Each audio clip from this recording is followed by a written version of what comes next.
What do preserved baby animals, a screaming corpse, and brutally chopped off body parts have in common? Well, these disturbing things were all found in Egypt. But what's behind these bizarre discoveries? How much do we really know about that distant past? And most importantly, what ancient relics still slumber beneath the hot desert sands? Stay tuned and set off with us into the legendary age of pharaohs and pyramids. The Screaming Mummy.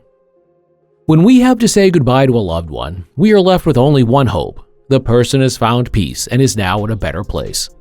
However, things are a little different in the case of the disturbing mummy that was tracked down in the ancient necropolis of Deir el-Bahari. On the lips of the deceased has burned namely an eternal, mute death cry. If we now take a look at the other mummies, which were always buried with closed mouths and in straight posture, a realization arises. The wide-open mouth, the head tilted to the right, and the bent legs can simply not be a coincidence. So, what led to the screaming mummy being laid to rest in this grotesque manner? Did she meet the same fate as Pentawar? Also recovered at Deir el-Bahari, we are dealing here with the son of Ramses III. However, the royal scion came under suspicion of plotting against his father, which is why he was forced to take his own life. Subsequently, Pentuar's body was not mummified, but wrapped in sheepskin. He was thus considered impure and had booked a free ticket to hell. To crack the mystery of the screaming woman, Zahi Hawass and Sahar Selim subjected the mummy to a CT scan.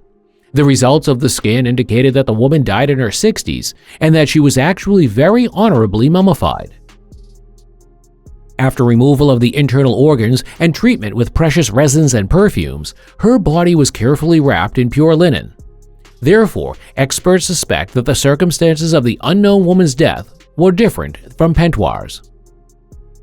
In addition, the results of the computer tomography revealed that the dead woman was struggling with severe atherosclerosis, that is, the pathological storage of fats in the arterial blood vessels. Consequently, it is conceivable that the screaming mummy succumbed to a heart attack. The so-called Papyrus Ebers shows that the ancient Egyptians were well aware of the symptoms of an approaching heart attack, even though they referred to it as Wad disease. Regarding the woman, the study concludes that she died suddenly of a heart attack, and in the very posture that she still exhibits today. The deceased probably lay in this position for a long period of time before it was discovered. Since the muscles and joints had already stiffened by this time, it was not possible to move the body into the usual burial position. The Lion Tomb. In November 2019, the Egyptian Ministry of Antiquities announced a sensational discovery. Experts have found a gigantic number of ancient artifacts and mummified animals in Saqqara. The special thing? The animal burial site also contained the rare remains of at least 2 lion cubs.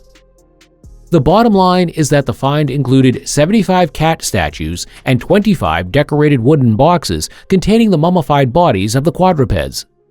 In addition, the researchers recovered figurines of birds, bulls, and a mongoose. Crocodiles, cobras, and scarabs were also among the mummified animals. Completed by numerous statues of gods, amulets, scrolls, drawings, and death masks, the Egyptian Minister of Antiquities described the trove as so rich that it alone could fill an entire museum. An object bearing the royal name, Sebenetich I, dates the artifacts to the 26th dynasty. That is, to the period between the years 664 and 610 BC. The discovery of 5 mummified cats of prey caused a particular stir. 2 of them should have turned out in context of a CT scan as lion cubs, which died at the age of 8 months. What made it special? This was the first time ever that a fully preserved lion mummy was discovered in Egypt. What began as the offering of sacred sacrifices in the form of animal mummies soon developed into a veritable industry. For example, millions of cats and dogs were bred in ancient Egypt specifically for ritual mummification.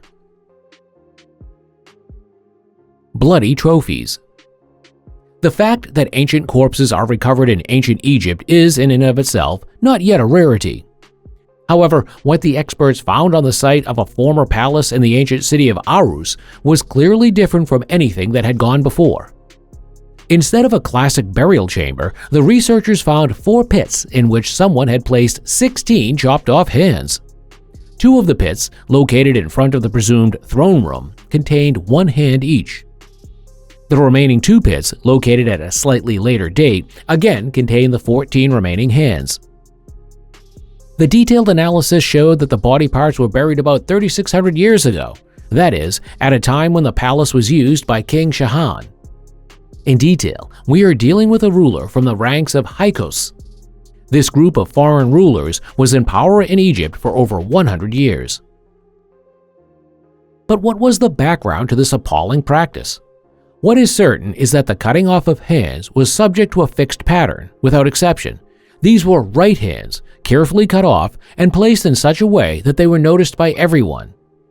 And even if we do not know from whom the hands originated, it is considered certain that cutting off the right hand was a practice carried out by both the Hyksos and the Egyptians.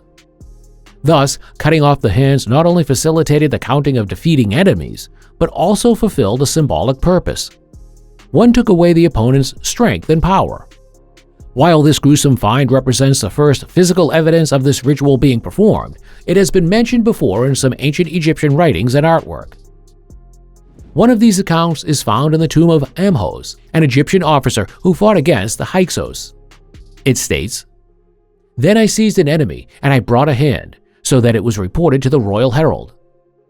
For his efforts, Amhos was again awarded the Gold of Valor. The Gold Mummy. In January of this year, an exciting entry was added to the list of ancient Egyptian mummy finds. In the necropolis of Saqqara slumbered the remains of a man named Hatshepsut, who lived around the year 2300 BC and was placed in a limestone sarcophagus after his death. Furthermore, his arms and legs had been individually wrapped to give the body a lifelike appearance. At the same time, the head was painted with eyes, a mouth, and dark hair. Even more striking, however, are the golden leaves that create the illusion of sparkling skin. If one follows ancient Egyptian beliefs, gold was the color of the gods. Accordingly, the gilding of the bodies represented the idea that the dead attained divine qualities in the afterlife. Thus, Hatshepsut's relatives could take comfort in the fact that he would be reborn and rejuvenated in the kingdom of heaven, and henceforth enjoy his favorite food and drink with the gods for all eternity. In a nearby tomb, archaeologists also discovered a group of well-preserved limestone statues representing men, women, and children. Such figures, which only the wealthiest members of society could afford, were placed in the tomb as reserve bodies. They could be inhabited by the so-called Ka after death. Ancient knowledge. Have you ever wondered how it is even possible for us nowadays to decipher ancient Egyptian hieroglyphics? After all, the ancient characters have not been used for centuries. The fact that we are still able to reveal the wisdom, beliefs, and rituals of antiquity is probably thanks to a clumsy horse. According to a story, on July 15, 1799, the horse stumbled over an unusual stone that was half sticking out of the ground. French officer Pierre-François Xavier Bouchard, who was on the horse's back, then identified the stumbling stone as a fragment of an ancient Egyptian stele. The special thing, since the so-called Rosetta Stone contained inscriptions in 3 different languages, researchers were henceforth able to match the hieroglyphs with ancient Greek and demonic texts, revolutionizing the translation of mystical symbols. The Rosetta Stone thus marks a groundbreaking find that also helps us understand the 16-meter papyrus roll found in a sarcophagus at Saqqara. A papyrus of this size and quality had not been discovered in over a century. The restored contemporary testimony, dating from 50 BC, contains passages from the Egyptian Book of the Dead and was on display at the Egyptian Museum in Cairo. The funerary text, which was buried with the deceased in his tomb, contains explanations, hymns, and spells to help the deceased master the treacherous journey to the afterlife. Furthermore, we also find illustrations that show us the journey of the soul through the underworld, as well as the different deities that the deceased encounters on his way. Consequently, the Book of the Dead embodies an important pillar of research, as it provides us with a detailed insight into the religious beliefs of the pharaonic empire inhabitants. And with that, thank you for watching our video all the way to the end. Feel free to leave us a thumbs up and a subscription to support us for free and stay up to date at the same time. Have a look at the other videos on our channel, which we have linked for you in the credits. But now, we need your opinion. Which of the featured discoveries fascinated you the most? Do you think we'll ever be able to unlock all the secrets of ancient Egypt?